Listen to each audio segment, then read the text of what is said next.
You know, some medicine are bitter at the beginning. You know, it's not pleasant.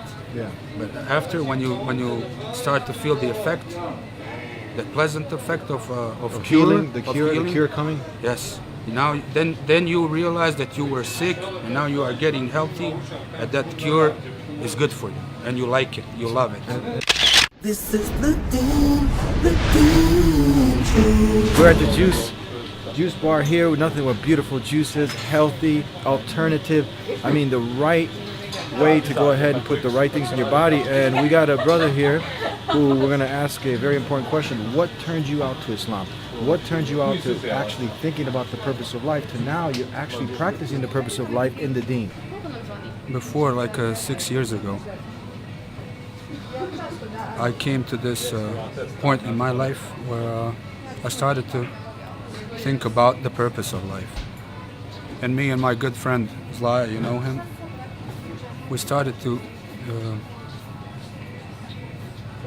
investigate a lot of aspects of philosophy, some theories of a lot of people who do the research about the community in all different levels.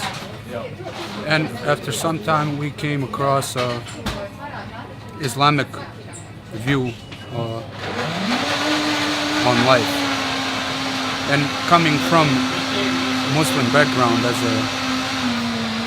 coming from a Muslim background in my family, I didn't practice Islam. I did a little bit as a kid. And it was really very interesting to me to start learning about something that was part of my family history and my history as a whole, as a person. Because, you know, everybody called us Muslims around us. People who weren't Muslims, we used to call out Muslims among ourselves. We used to even celebrate Eids, Bayrams as we call them, and so on. But it was all of it was something I didn't quite understand, and it was folklore, because part of folklore. But then as we went into it, we reached some informations that we didn't know before. Like we always, like me and my brothers, we always believed in God, in the Creator, and when we talked about it, we never denied it, and it was clear to us that this Creator was one. It was really simple to us. We accepted it very quick. But then we came to Quran. We started to find out about Quran and what it is. It is represented as a direct word from the Creator, passed through Angel Gabriel to his final messenger to humanity, Muhammad sallallahu alaihi wasallam. And then after we went into this knowledge about Quran, we start to find out that Quran is full of information which could not be known by a simple shepherd from the 7th century, or to be exact, shepherd who used to live almost 1,500 years ago. Information about universe expanding, about planets being moving into orbit, even the sun, which was absolutely not known at the time, as we found out before. Then we came across the development of embryo in a mother's womb, exact stages of development of embryo, and also, which was very interesting, this one thing about the history, Egyptian hieroglyphs were not known at the time. It was a dead language. It was deciphered, I don't know, maybe 100 years ago, 150 years ago by some, I'm not sure, French scientist. So the hieroglyphs or the ancient Egyptian language was dead at the time of the Prophet Muhammad sallallahu alaihi wasallam. But Quran talks about the rulers of Egypt in the time of Ibrahim alayhi salam, and the Quran talks about the rulers of Egypt in the time of Moses or Musa alayhi salam. And Quran talks about the rulers having a different titles. Rulers of Egypt at the time of Ibrahim alayhi salam is called, his title is king, while ruler of in the time of Musa alayhi salam is referred as Pharaoh. And historians thought that Egyptian rulers were always called pharaohs, never kings, until hieroglyphs or ancient Egyptian language was deciphered around, I don't know, maybe 150 years ago, when this knowledge was uncovered that indeed rulers of Egypt at the time of Ibrahim alayhi salam were indeed called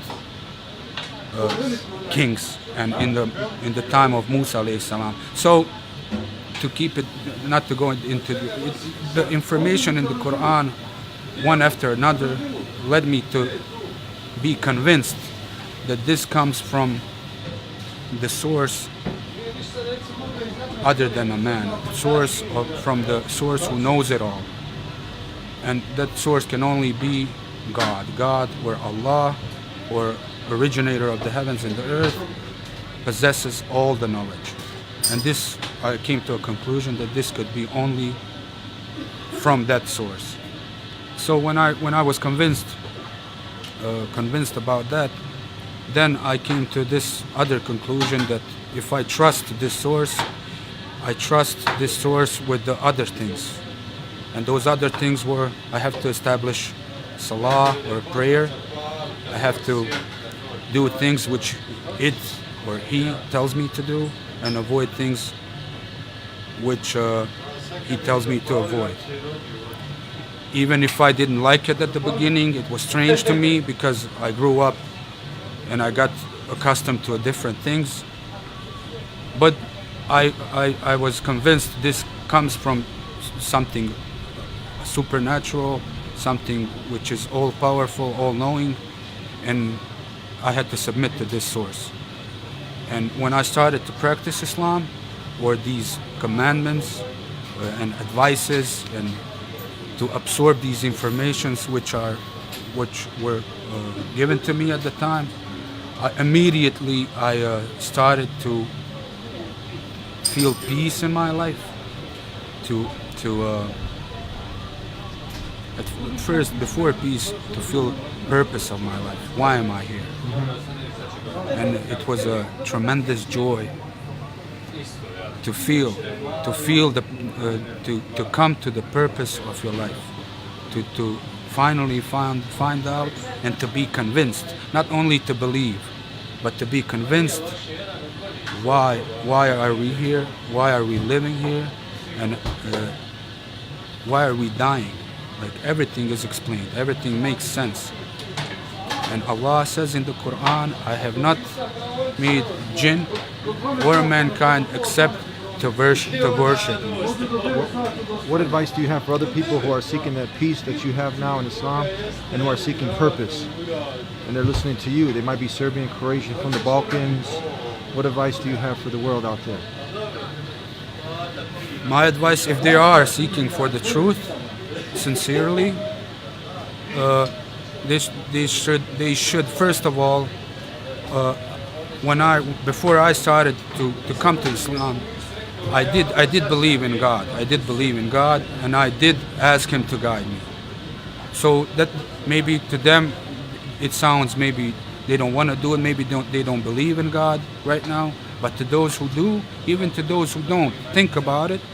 Think about it. Think about the creation. Think about all of this. Everything has a purpose around you. Even this sweater on me has a purpose. So if you think you don't have a purpose, this sweater has a purpose, think again, and you will come to the conclusion after a sincere reflection upon it. You will come to the conclusion that there is a God, there is a Creator, and if you are sincere and you want guidance to the truth, ask Him to guide you, and I'm sure He will. That's my advice. And even if some things, if you don't like them at the beginning, you shouldn't go to what I like and don't like, but go for what is true and what is false. Go for the truth. Go for the proof. What is the evidence? What is the proof? The things that guide you to the truth, not the things that goes with your passions and desires or whatnot. I like it, I don't like it. This is what got me into Islam. I mean, some stuff at the beginning I didn't quite understand. I didn't like it. It was hard, but I knew it was truth. And after a while, some medicine are bitter at the beginning. It's not pleasant. Yeah. But after, when you start to feel the effect, the pleasant effect of Healing, the healing, cure coming. yes. Now, then you realize that you were sick, and now you are getting healthy, and that cure is good for you, and you like it, you love it. Islam is that cure. Islam Yes, is that it is. medicine for the heart, for the soul, and we'll leave you with that homework. Ask the Creator alone, the one who created you, for guidance. Ask me, why am I here? What's my purpose? And be sincere and genuine, courageous to go ahead and continue investigating with the reliance on the one who created you, with no intermediaries, no secretary in the middle, just the one God, the one Creator. We'll see you next time. Peace be with you. Assalamu alaikum.